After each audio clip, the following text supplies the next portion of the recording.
apologize, gentlemen. We had a little bit of a technical snafu with some of the equipment, but we are back and we are on a commercial.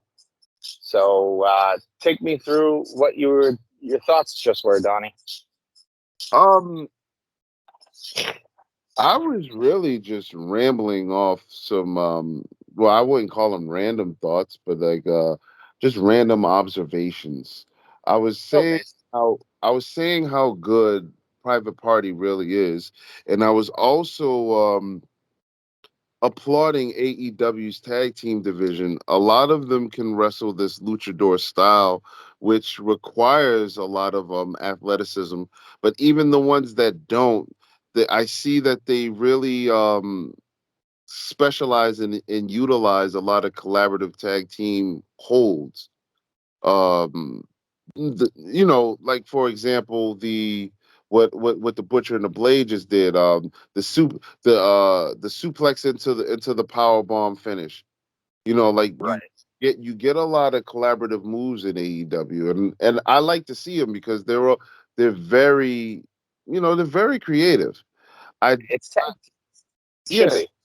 it's tactic. I think across the board in every promotion, tag team wrestling is really good and should be featured higher than what it actually is.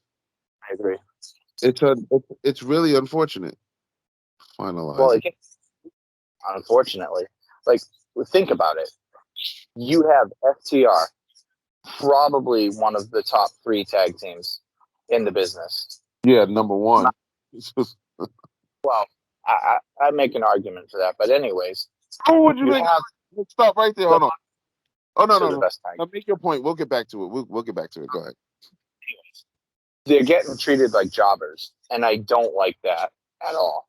But they're still maintaining their heat and their power, which is lucky. But they can't keep getting booked the way they're getting booked because they look like a threat until the match every time, and that's not good. Like I don't like that. I'm not mad Sting, had the moment and whatever, and that was the finish. But I just wish it didn't come at their expense because they're really, really good and they could be a powerhouse for the tag division. And I hope they go that way. Bipolar booking. Right. I think Tully fits with them better than he fit with Sean Spears. Everything about FTR, including Tully, works. It's beautiful. It's Yeah, it, it is. it's a perfectly painted picture. But what are you Mm-hmm. gonna do with him? You don't. I don't know. You botched that dream match Mm-hmm. by giving it to us so early, and by having them lose they may have been the uh the uh the shortest reigning tag team champions in AEW.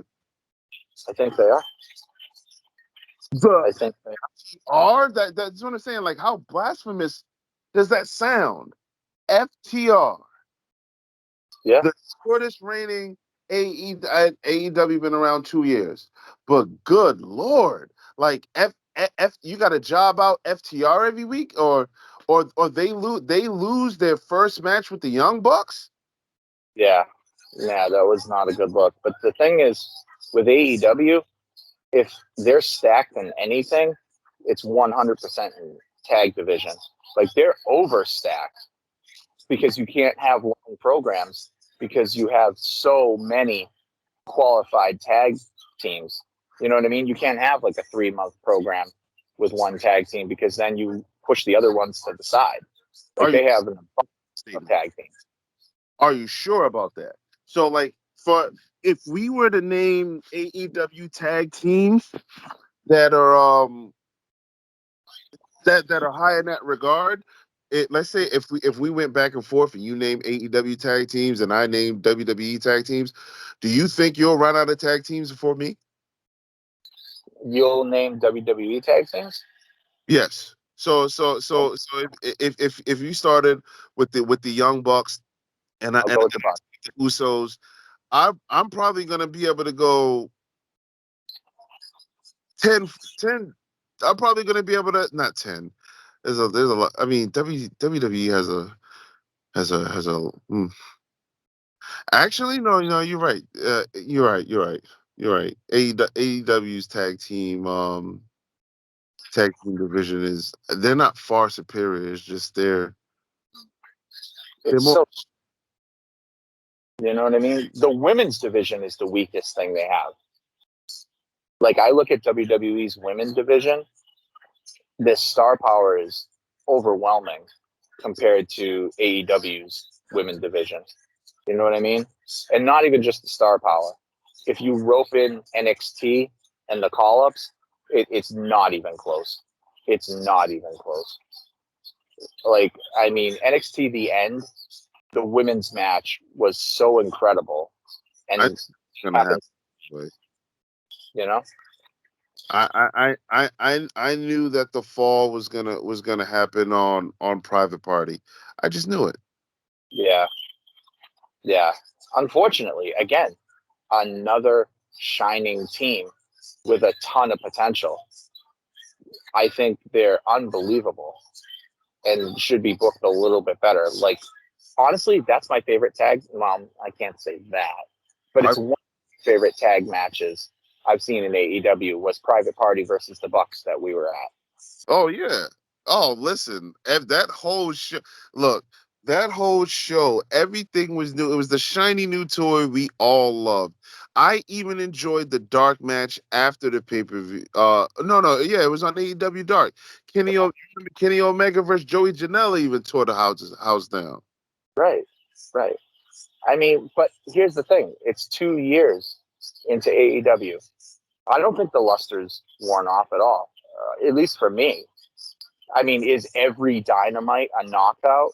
No, but is it consistently better than WWE? Yes. Other than NXT, it is consistently better because, especially when you look at WWE, it's top heavy. Like, obviously, I'm a Roman mark, so Roman is SmackDown for me, and now Becky.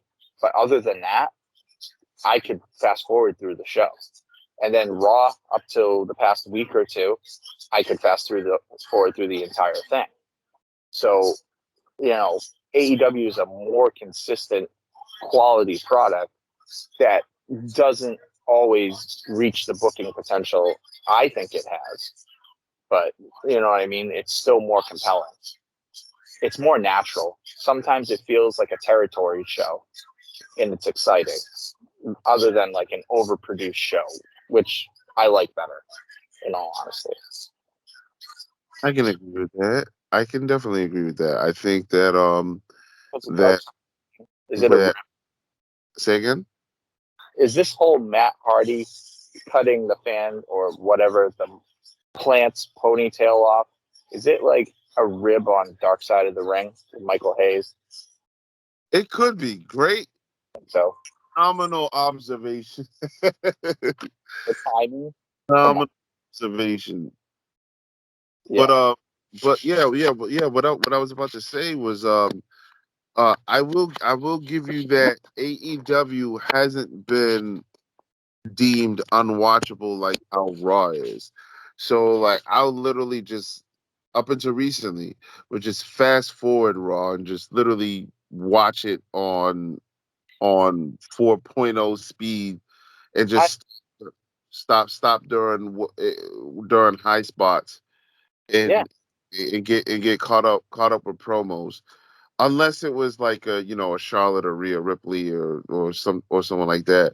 But but then like just the formula AEW was running with was just it just ran into a redundancy. Like we joked, the Young Bucks were gonna have 45 minutes, 35 to 45 minutes every time they're on TV. They're gonna do 11 destroyers, 24 super kicks, like and I appreciate all of that. They tore the house down when we saw them wrestle Private Party, and they've had matches like that multiple times. Like they're consistent, and I feel like such a stooge and a hard critic when I say, all right, like you wowed me with this for so long, like now I kind of expect it and it's lost its luster to me. Right. So I see that point, and that's a really, really good point, actually. That's why Kenny Omega and Daniel, I keep calling him Daniel Bryan. Brian Daniel just doesn't hold the tongue the same way, you know? But You, I keep saying and going back to that because the point you just made, we are accustomed to a certain style of AEW match. You know, the near falls, the false finishes, the crazy mega moves. That's what made that contest and that match so stellar to me. Knowing that we're accustomed to that, being able to grip me with the near falls every single time in that match, even at the beginning. It was magic. Like sometimes people, as you put it, dance partners have the perfect partner. And I wasn't sure how Kenny Omega and Brian were going to gel because I've never watched their ROH stuff. I'm going to go back and watch it now. But oh my God, they gelled perfectly. The only time that I can remember in recent memory that a person, gelled that well every single match was Punk versus Brian. I could watch them wrestle every week for 52 weeks because of the caliber of matches they put on. So I feel like Omega and Brian are the same type of quality. That's why their, next match is going to be unbelievable with a winner and hopefully no overbooking. You know what I mean? So again, you're accustomed to a certain type of product. You're used to it. You're coming from the aspect of, oh, I've seen this 52 times in the past couple years.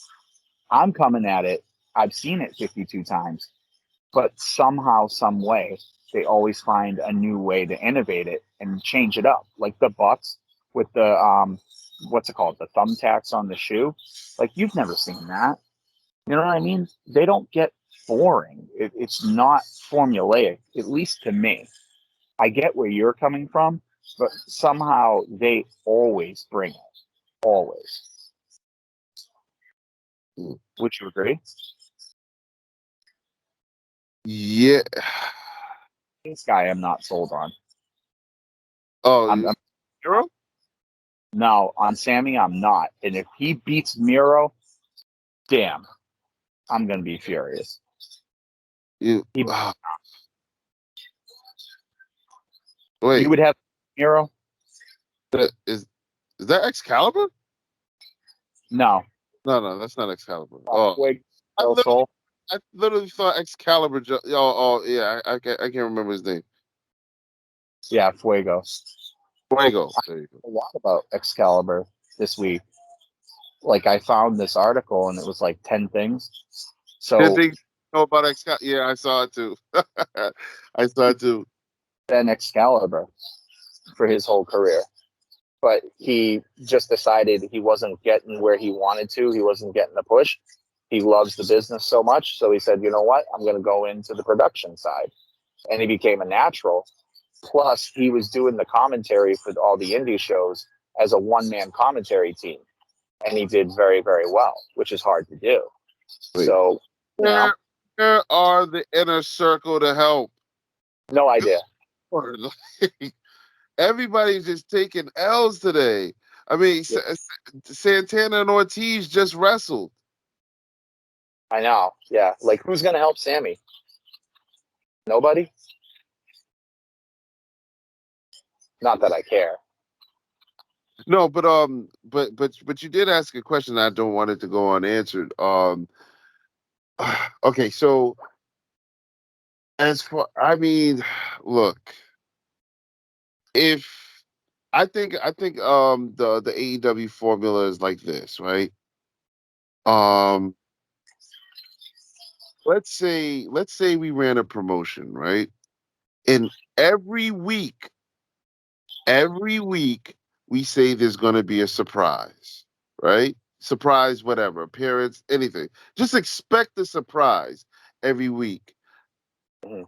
If you expect a surprise every week, is it a surprise anymore? When does it not become a surprise anymore?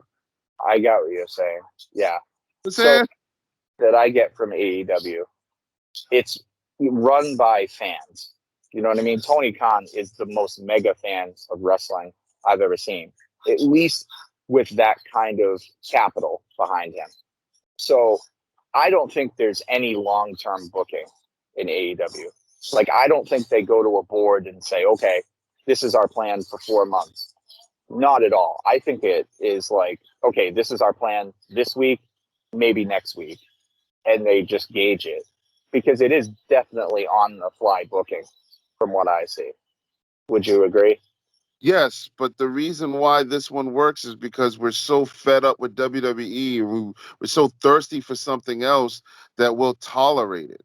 Because like Right. literally for weeks, the Bucks worked as heels, and they switched babyface like for like a month straight. Like you could never tell. Like the booking was so bipolar, it really didn't make sense if you presented it to the traditional wrestling fan.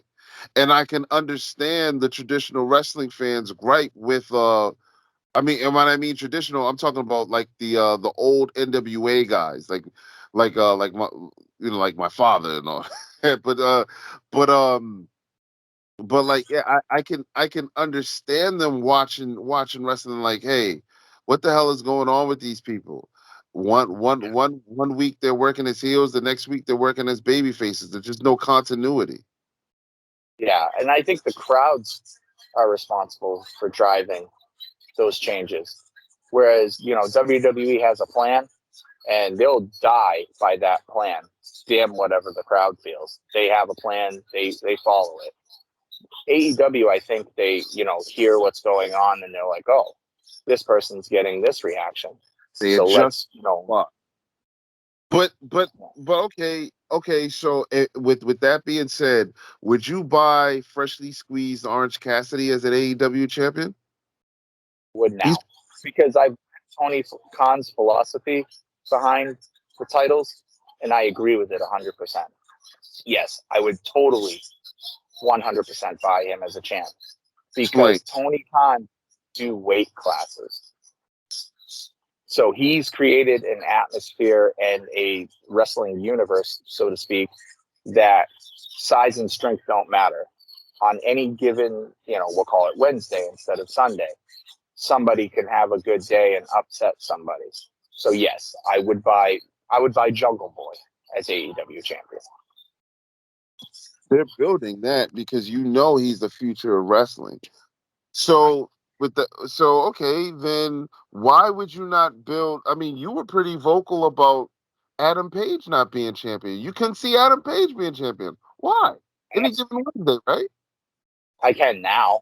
I mean, it took time for him to grow on me, but Oh, more the philosophy of once I understood. No, literally. Listen, I'm used to little guys not getting huge pushes. They get time to shine, but unless they're a standout like AJ Styles, Shawn Michaels, and that caliber, they don't get those opportunities.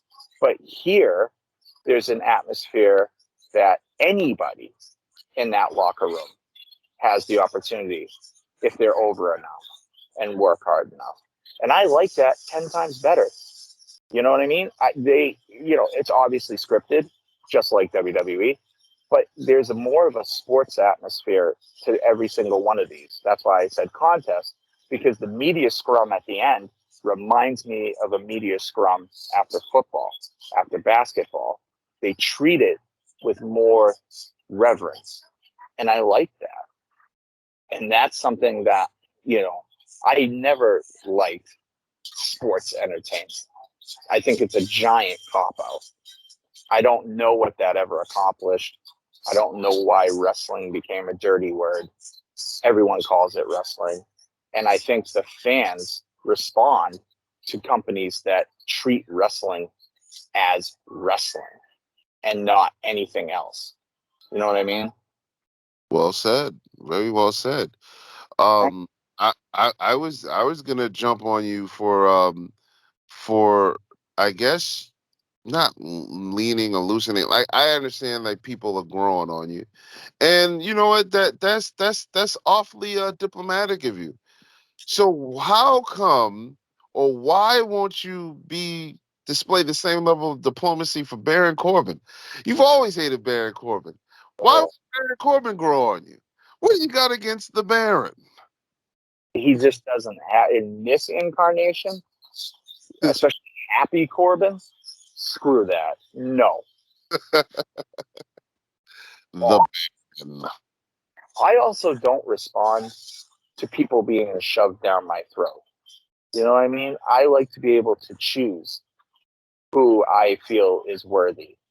So I think that's why I never responded to Roman for so long, because he was constantly being shoved as the future down my throat. But when I look back at all those pushes now, considering his body of work currently, it makes sense. I totally see what Vince was seeing. I just didn't see it back then because the way they packaged him wasn't the way that warranted this. If he was this character, as soon as he broke from the Shield, I would have been on the Roman train for at least 5 years. I told you Roman was a star years before this. Yes, And oh, in his best promo to date, the Undertaker one. words, period. It's my yard now. After that, just drop the mic. You let the crowd boo you. You let the crowd have their way with you, and then you shut them up like that. I told all of you Roman was a star. I said it. Me right here. Me. And now today you're wearing a head of the table T-shirt. I don't know if you have it on right now, but I'm just saying. No, Now you got the head of the table T-shirt. I call foul. I'm crying foul. You that's fine. drag.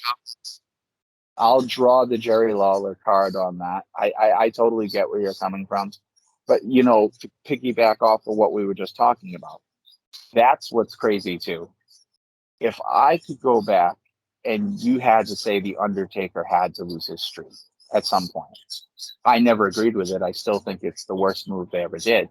But if you had to go back, I would have had him survive Brock, but then I would have had Roman beat him.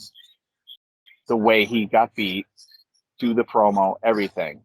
And that would have been the right way because it was a newer star. It was passing the torch. Like Brock, it was just another accolade to throw on his resume. It was pointless and stupid.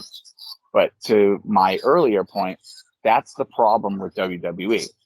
So Taker can't beat Brock. Roman couldn't beat Brock, but Brock beat Roman. Seth beat Brock most times out of anybody, but Seth couldn't beat. You know what I mean? Their booking doesn't make sense because they don't create an atmosphere that any game, any day, it's possible. You're conditioned that these small group of people are the elites and the heavyweights, and they are the only ones that are able to, hold the big belt at any time during, the show. So that's a confusing thing too. Like, why am I questioning Finn Balor on Sunday? I shouldn't. Given a record, if we're trying to keep kayfabe, he's never been beat as the Demons. The Demons always come out and overcome everything. With that being said, he should be able to have a really good chance against Roman, right? No, I'm looking at it like there's absolutely no way in hell. In theory, but we all know that Right. Roman is, the Saudi. They want Brock and Roman. So I mean, There you you you can have Roman leave Sunday. You can have the Demon win. He doesn't have to win the championship. right. That's how it's going to go, I believe. Somehow, some way, he'll win the match, but he won't win the belt. I think that's the end. Because otherwise, you just jobbed Finn out, brought him back up to the main roster. Now, what the hell do you do with him? You know what I mean? You've let go so many top talent recently. You don't have a lot of options to build on. right now for faces that are believable. You really don't. Like, you squandered Kofi Kingston. He could have been a main eventer for years, but you destroyed him. You know, Big E, I don't think they'll do that because he's a big guy. But they don't have a lot of options. So you got to keep Finn strong. I don't know how they'll do it.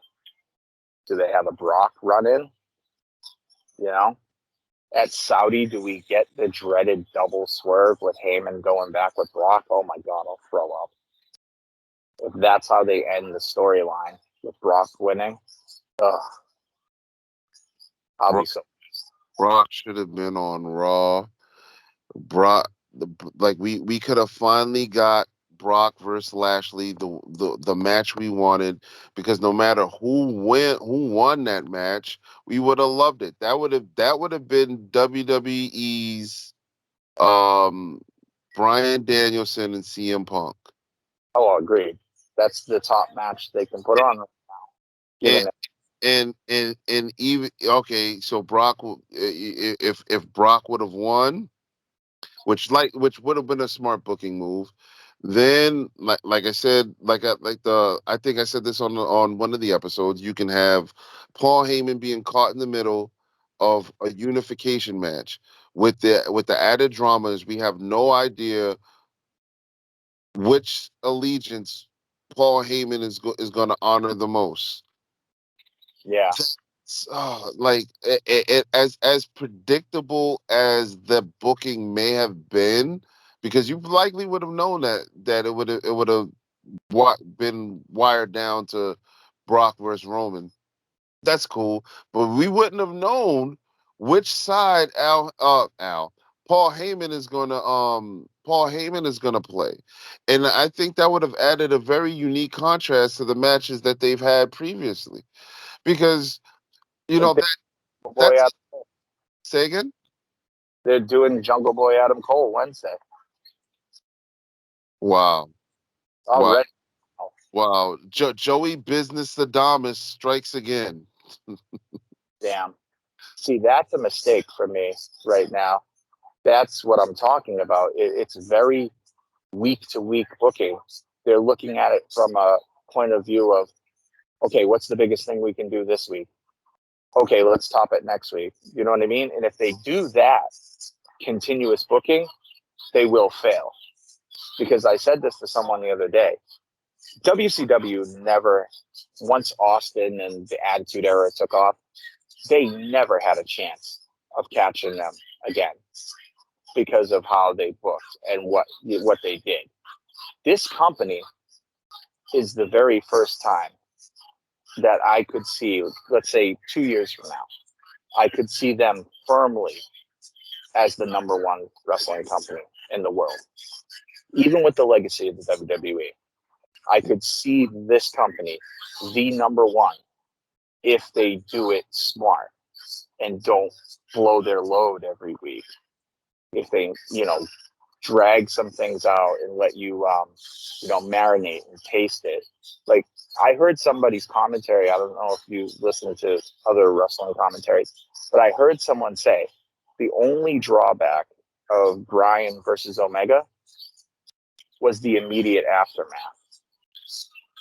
It didn't have time to breathe. They have all the time. Did they have all the time? No, they had all the time to do the match, but like, if you go back and watch it, as soon as the pinfall happens, it's like 20 seconds, and the announcers are like, "Wow, what a contest! Now we got to go to what's coming up next." With that kind of a match, you should have had Bryan and Omega huffing and puffing in the ring for like 2 or 3 minutes, taking it all in and like letting it breathe and letting the crowd soak in. Wow, what did Oh, okay. So you mean the transition? Okay. Oh yeah, the transition was so abrupt. If you go back and watch it, it was like, what an amazing match. We've never seen anything like it. Now on to the, you know what I mean? It's like, no. It's a fine wine. Like, sip it, let it breathe, appreciate it, then go on. Don't build right to the next I, match. I was referencing usually the events that take place after the match when when the Elite came in the ring, and they super kicked Daniel Bryan, and then you got the run-ins from the baby faces to save them. Like that happens all the time. So much of that. I agree with that 100%. But That's sometimes that can just not completely spoil, like, or give a bad aftertaste to a great match. It's just that, come on, guys, you called this play a dozen times already. Chill out. right. No. It's the Patriots on second down. It's going to be a run. Like, is it Perfect not analogy. a run? Perfect. Never. Tomorrow, watch it. Never not a run on second down. For 20 years. I don't understand it. But anyways, yeah, I agree with your point. AEW, when you compare it to WWE, and I thought WWE had a lot of run. AEW is like double the run-ins.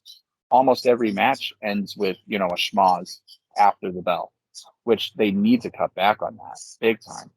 Because like you said, if anything's formulaic, it's that. You know that, okay, here we go. The Bucks and everyone's going to run down. You And know, yeah, the good brothers are running in. right. Right.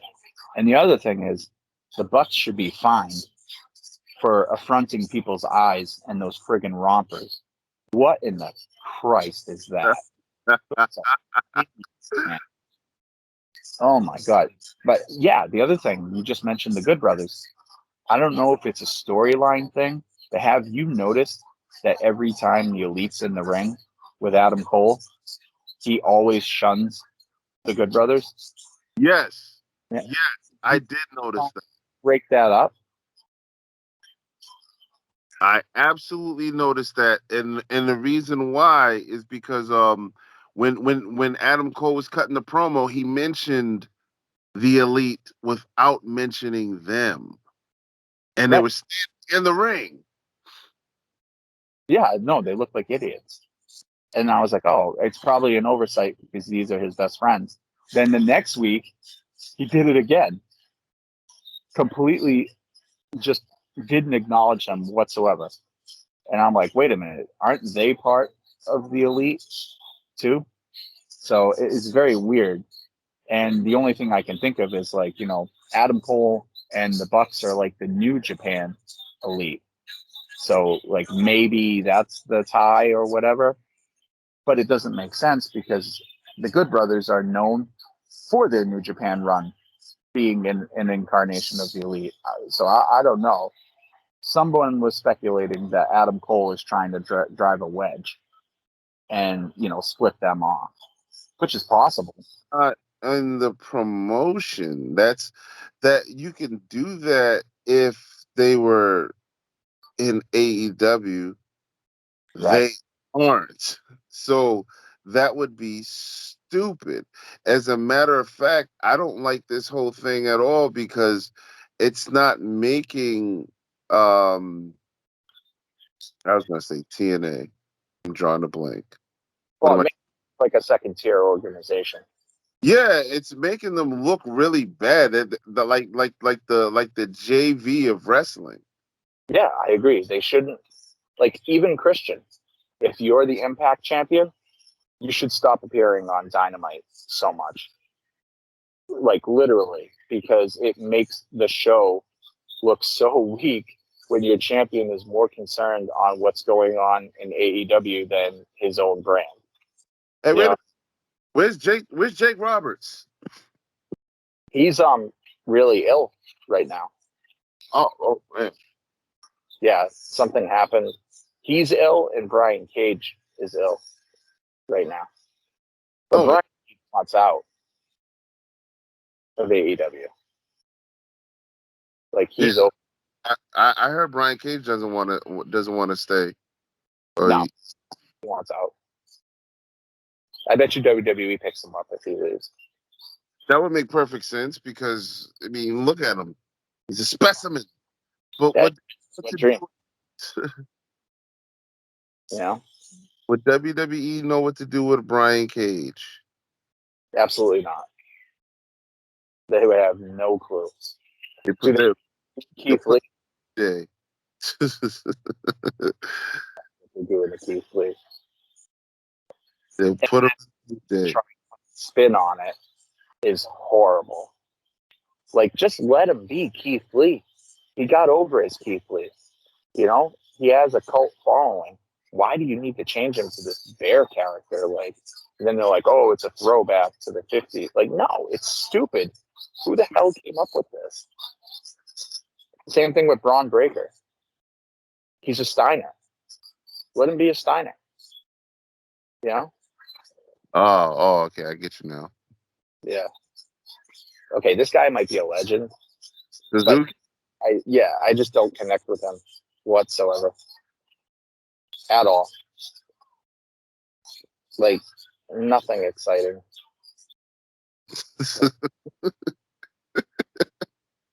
He's I'm laughing because I wish I could. I'm envisioning your face as you're saying this. oh my god, it's just disdain. You know? Complete disdain. Because it's like, okay, I get it. So Eddie Kingston's from New York. This is your main event. This does not deserve to be the main event. Maybe I'll change my tune. You know, I don't have a problem. I don't really have a problem with it because Moxley wrestles in a style that's built to be the go home attraction of Right. Look at Yeah. this. We got tables, we got destruction. Nobody wants to clean that up or wrestling all that debris afterward. Why not make it last? Yeah. That's All why these lights out matches that has light match. have. So that's exactly why you love that lights out match with him and Kenny Omega. Yeah, let's just tear up the ring because we're gonna have to take it down next anyway. Right, but it was a novelty with Kenny Omega and him. It was something that I hadn't seen. This is what, like the fifth lights out match? Like, how many unsanctioned matches do they have in kayfabe? A lot. Again, that's the thing too. Listen, AEW makes hiccups. They're not a perfect. They're not a completely oiled machine. Even 2 years in, they're still growing, but they're growing by leaps and bounds, like leaps and bounds. Wait, what? Hold on. Is he beating up the ring crew? Like, what's going on here? I don't know. Does this make sense? Why is he beating up the ring crew? Like, I thought that was Damian Priest for a second. I'm like, wait a minute. What's watching? you thought Night Wolf was wrestling? Yeah, I did for a few moments. Oh, how convenient. And, you know what? In AEW, everybody's diving. Everyone has to do a dive. Everybody, there has to be that quintessential dive spot. Yeah, Suicina. Oh yeah, now I see him beating up the ring crew. I'm definitely behind like 30 seconds. Why the hell is he beating up the ring crew? What is the point? Bipolar booking. Yeah, yeah. But I like Lance Archer too. He has a lot of potential. He sure does. They took the TNT title off him way too soon. I was just about to say the same thing. Who beat him, by the way? I forgot. Miro. Okay, yeah. I mean, yeah, Miro's on a roll, but yeah, they took it off him way too soon. But guess what? Yeah. The bipolar booking didn't make sense. They're both heels, right? Yeah, Why? agreed. Why would you have them wrestle each other? Yeah, other than, oh, that would be a cool match. Like I said, it's very much run by fans. Like, oh, this would be awesome to see. Doesn't have to make sense. It would be awesome to see. Like, who is their booker? Do you know? Tony Khan. Tony Khan is the booker of the show, Yeah. the promoter. Yeah. I find that hard to believe. I feel like the Bucks and Cody book the shows. No? No. I think I think they have like like guys like QT Marshall and all them play a part in it too. But by far I think Tony Khan writes it. It's on Reigns. Hold on, let me make sure. It's written very much so. Like I don't think it's as like structured as WWE. I think it's very like what is it? Like a skeleton on a plan. You know what I mean? I think it's like, okay, here's what we want to do, and then you guys go out and interpret it. Correction. Correction. Miro beat Darby Allin. Okay, that makes sense. So Darby Allin beat Archer. Darby Allin. Yeah, because wait. So Lance, no. Cody Rhodes beat Lance Archer again because Cody Rhodes is a 2-time champion. Oh, I didn't even know that. I didn't even know that because there was about 2 months where I just was barely watching wrestling. I was keeping up with the WWE pay-per-views and here and there, the big stuff, but I wasn't watching religiously. So, like, all that's lost on me. I just remember Archer winning in a feud against Moxley, which I thought was really well done. And then it was like a month or two later, he was no longer champ. I was like, what the hell? In and out like a robbery. Yeah. That TNT title is a hot potato of all their titles. I wouldn't say that. I mean, there's been more TNT champions, yes, but I mean, like, one thing I do credit AEW for is, their title reigns mean something, and they give their champion some good time with it. Yeah, with the world title and the women's title, but not the TNT title. They have a cup of coffee. Cody didn't have that. He's been the champion for a while. Cody was the champion for a while. I think 3 months, right? The first time. Something like that. Yeah, like 100. No, like closer to 4 or 5. It was over 100 something day. Actually, I could just go look it up. What am I doing? Yeah, let's look up some of these reigns. If I'm correct, Brody beat him, right? Yeah, that's right. Brody Lee was the T. Damn, like there's been a lot of TNT champions. Wow. And it wasn't around for the whole 2 years. It's only been around for like a year and a half. There's had to have been at least 6 TNT champions or 6 reigns, right? Cody twice, Archer, Darby, Archer, Brody, Miro. 6. Now compare it to the women's title. Freaking Riho had it for like Riho. There's been 4. Riho, Nyla Rose. Yep. Sheeta. Sheeta had it for a year, I think. Yep, she had it for a full year. And then Dr. Britt Baker, DMD. Yeah, and she won't have it. They play their cards right. She won't have the year.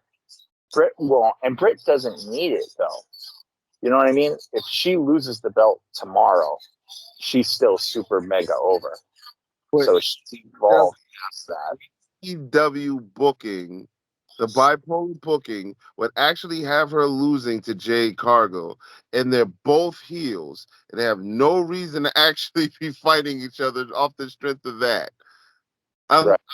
Unless we're completely doing away with those roles in wrestling. Yeah, no, I agree. I mean, I think Thunder Rosa is going to be the one to take it off Britt. Thunder Rosa deserves to be. Yeah, or you think Statlander or Statlander? I like her that. But she just lost.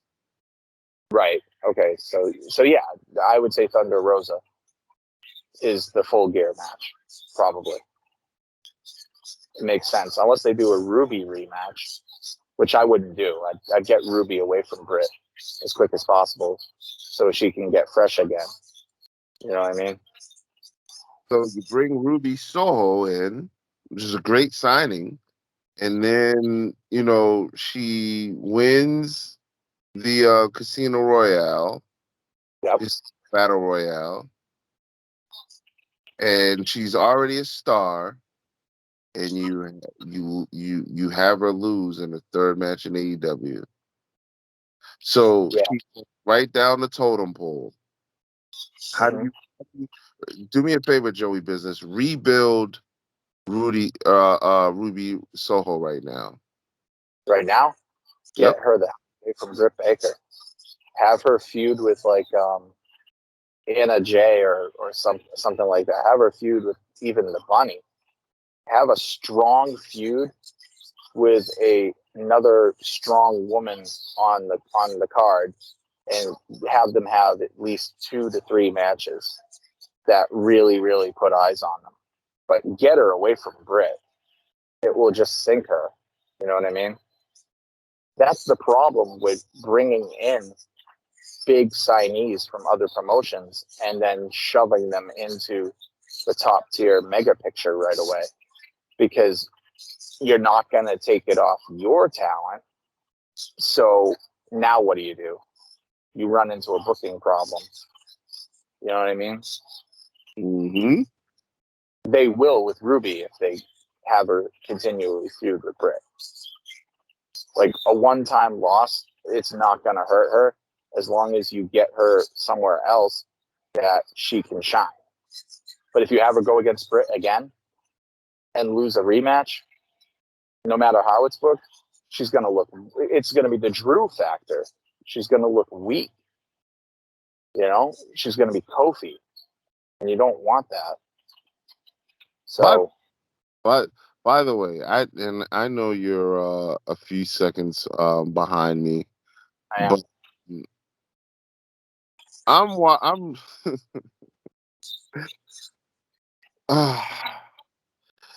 I don't really know what to think about what we're currently watching. Like, no disrespect to John Moxley, Eddie Kingston, Suzuki, or Lance Archer. I just really believe that, like, I'm more into the conversation we're having. I'm honest with you. So Dynamite was a knockout pay-per-view WrestleMania caliber show, despite the placing of things on the card. Homicide! Wow!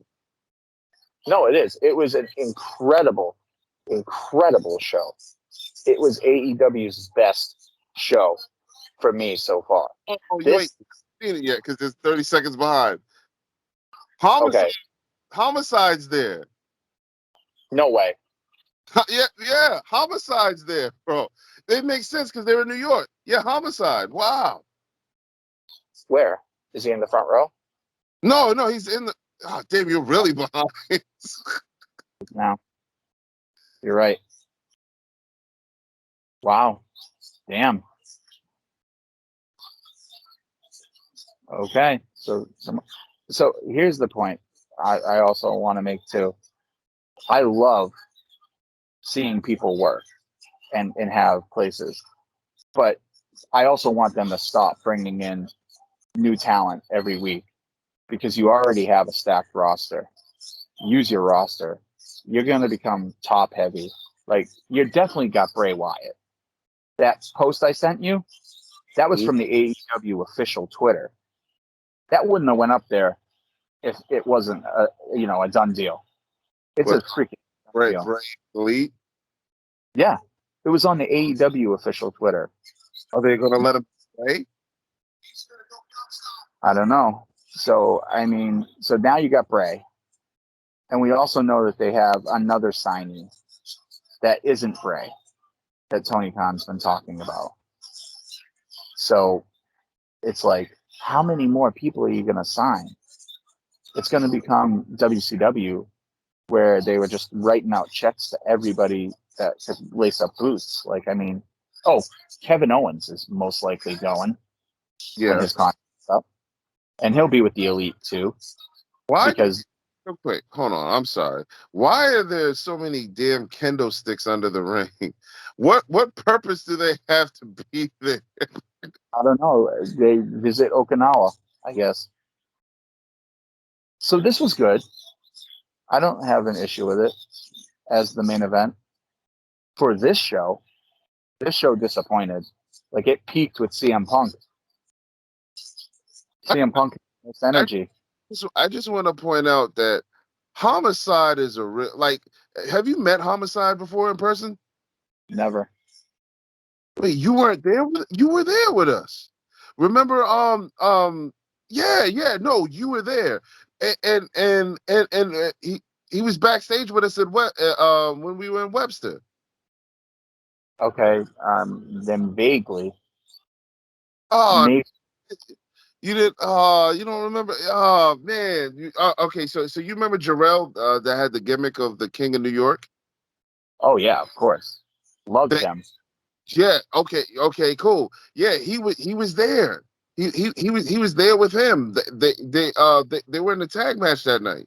You're Homicide right. Homicide was literally in the back. We all were talking. As a matter of fact, he took the picture that we have with Mick Foley. Homicide took it. Okay, well, I mean, I don't know. So much happened that night that that wasn't the memorable moment for me. But okay, I mean, That's I true. like. I got nothing against him. I think that's cool, you know. And the fact they have two shows now, which is also the way to do it, because I was so worried they were going to do like 4 hours a week. Yeah, I'm glad that they did that Rampage is 1 hour, but Mhm. like I didn't at first I didn't like it, but I kind of now it's grown on me. I just wish that I see that they added the Rampage tarp to the ring. I'm just a fan of different looking sets. Like Raw and SmackDown have to cosmetically look different to me. So Okay, so sh- so should Dynamite and Rampage. But who in their right mind would want to buy a ticket to Rampage over Dynamite? right. It's you know what I mean. Like I don't Yeah, ever I be heard they tape every other Rampage. say again. They tape every other Rampage, according to Tony Khan. So it's like the WWE of the '90s when they had SmackDown at first, and it was behind Raw. If you went to a taping, it was like 5.5 hours. And what do you That do? Announce to the people, please don't spoil the ending to these matches. Come on. I guess, and that was the thing too. I was like, wait a minute, the CM Punk first match on TV is taped. Like, how do you expect this not to get out? But like, just like you, I had to go way out of my way in the dark to avoid it, so I wasn't spoiled. And I'm gonna take it back. I'm gonna change you know, I'm changing my ranking for CM Punk and Powerhouse Hobbs. That was a 3 compared to the rest of the show. That was a freaking 3. It peaked with that match. The crowd was as loud as it could be, and it just the whole flow of it went downhill after that match. Don't you think? Um, uh, In my I view, I think I can agree with that. Because I'm assessing things now because that was the really only true one-on-one wrestling contest. Everything outside of the women's match, but everything else was like a specialty match. So right? yeah, I can definitely say that was the cherry on top of the night. Yeah, this felt like one step up from AEW Dark. Now, also, mind you, AEW Dark is not bad. It's not Velocity, and it's not those horrible shows. It's still good, but it's not Dynamite. Like Right. Dynamite is a marquee show. So exactly what you said. Who in their right mind is going to be like, oh, I want to go to Rampage? No, you're going to want to go to Dynamite. It's the powerhouse, you know. Exactly. So this show was flat for me. I expected so much more because of the card on paper. Those 3 matches had me extremely hyped. Extremely. Punk to see if he could, like, I don't really care for Powerhouse Hobbs at this moment. Like, he's not like, oh, I gotta watch him. I was curious to see what he could do, and he didn't disappoint.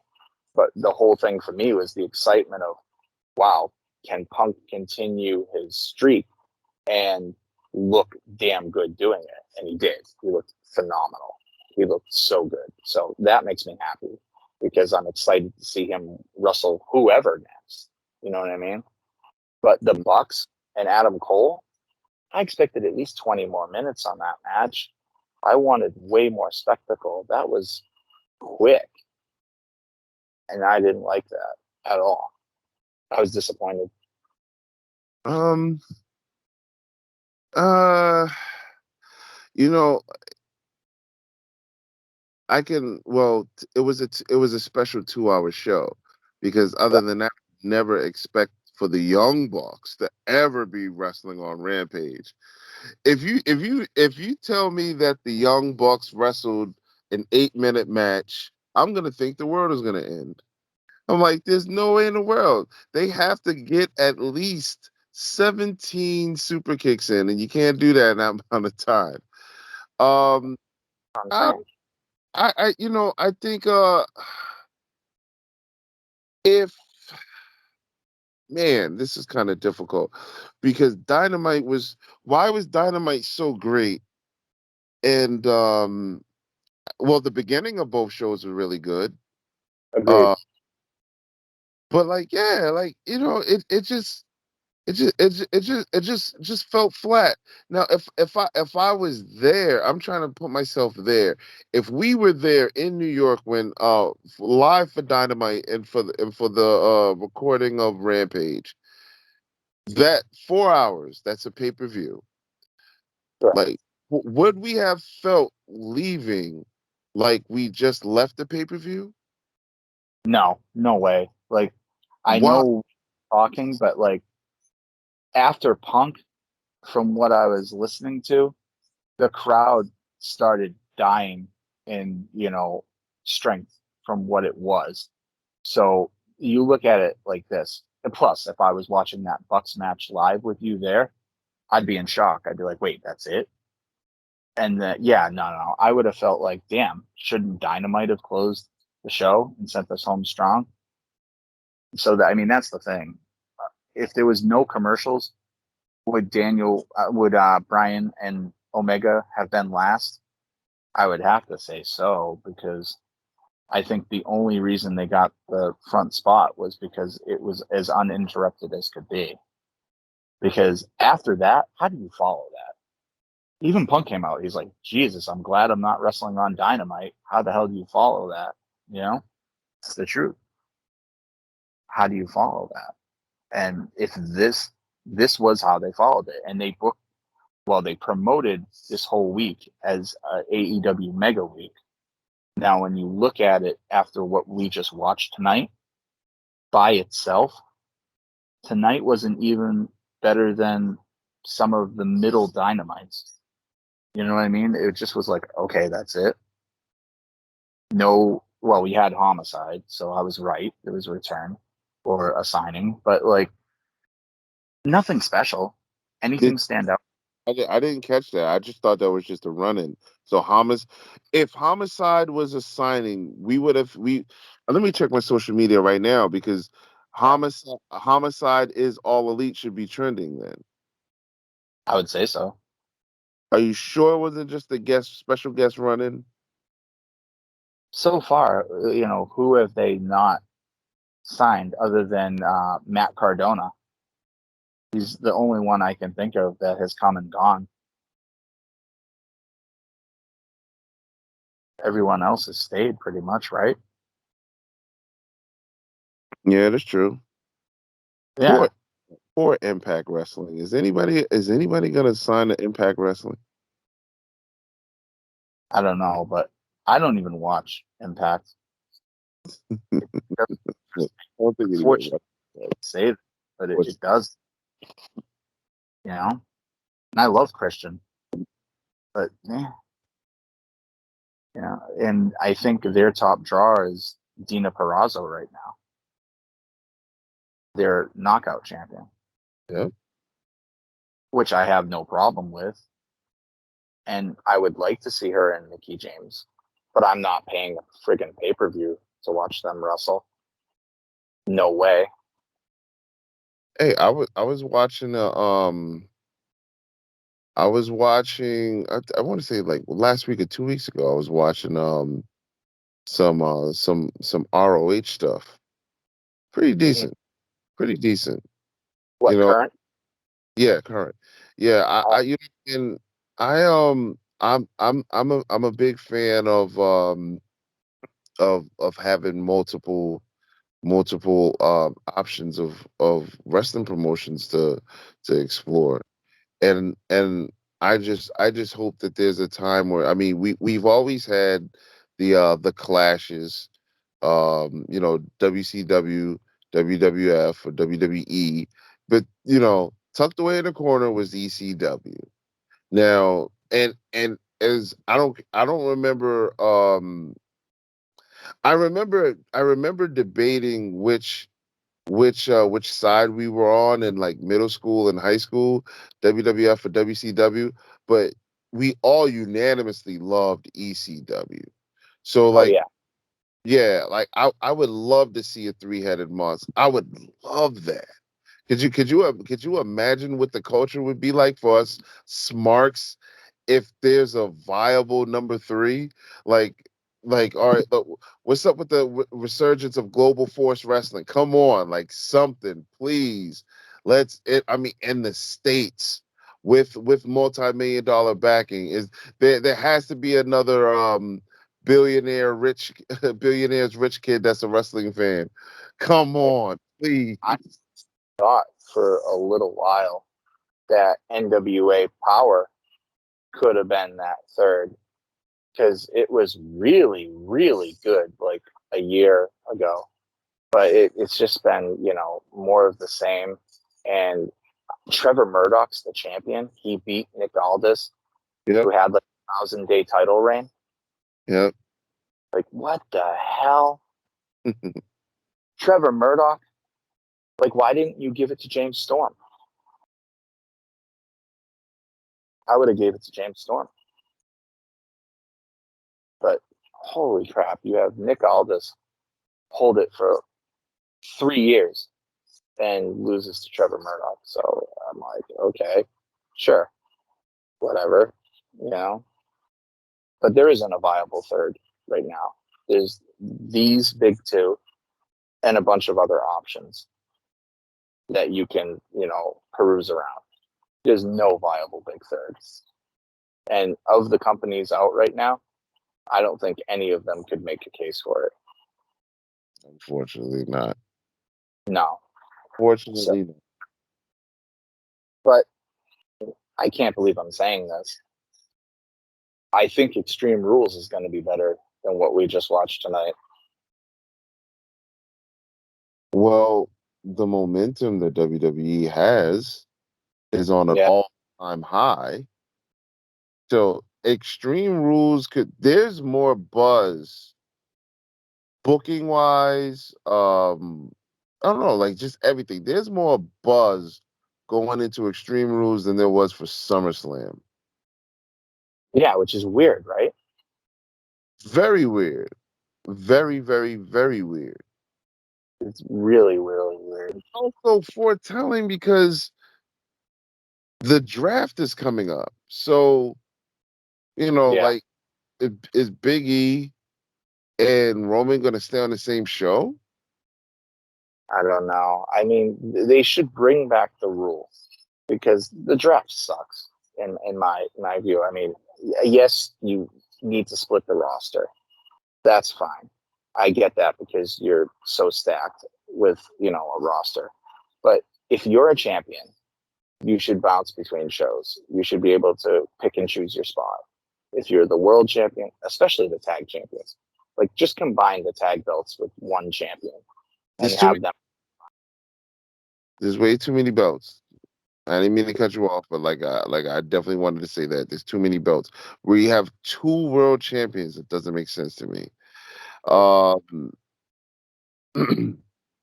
two tag team champions doesn't make sense to me. I'm on the fence with the United. I love the United States title. I mean the physical belt. It's so beautiful. It's sexy.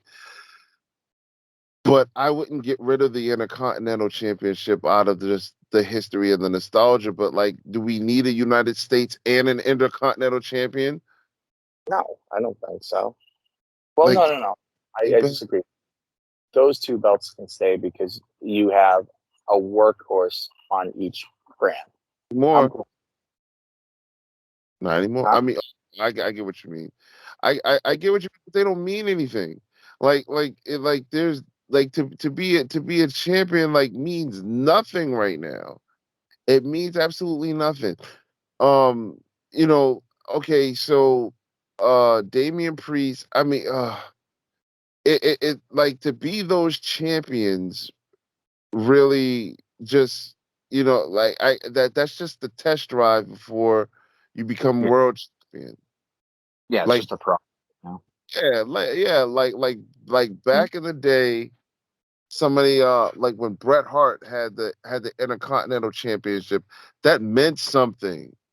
He was a Right. strong champion. Like when those guys had the IC belt, it meant something.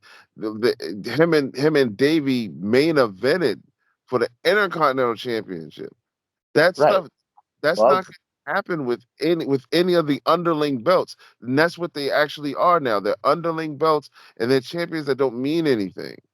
yeah, I agree with that wholeheartedly. I mean, the last time I can remember in recent WWE is when Rollins had the IC belt and he had like an incredible feud with Ziggler and a couple other people, or when Cena had the Open Challenge. That was my favorite US title run so far because that was just amazing. He had some of the best matches he's ever had back to back to back to back to back, and it made the belt seem something.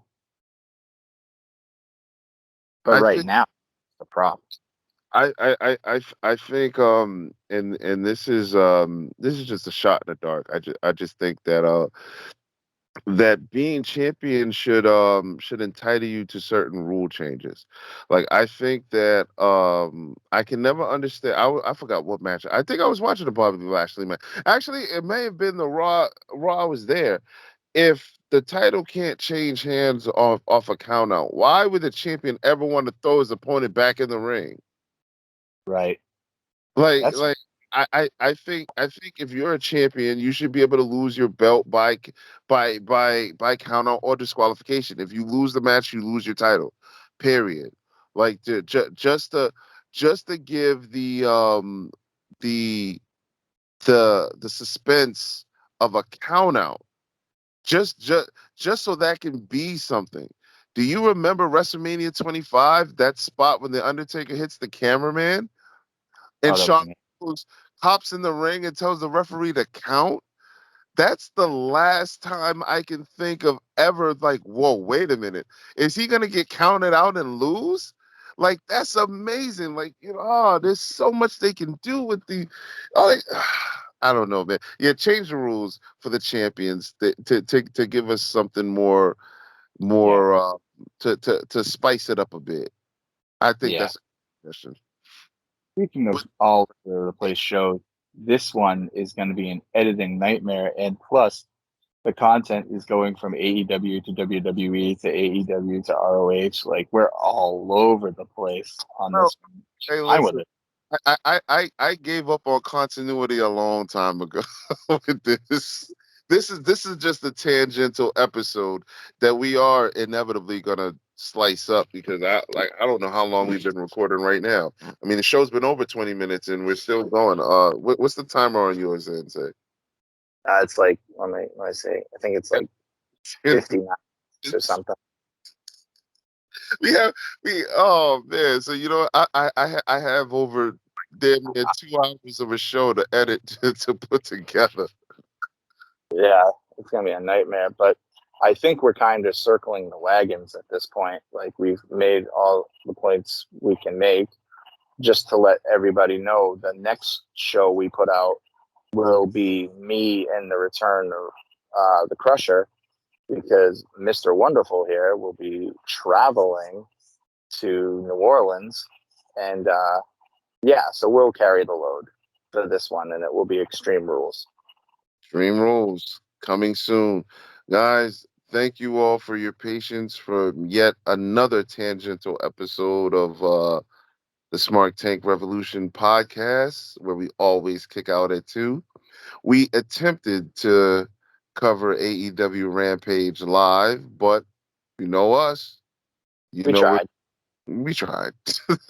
we tried. So for Joey Business, I'm Donnie Wonderful signing off, and we'll see you guys at Extreme Rules.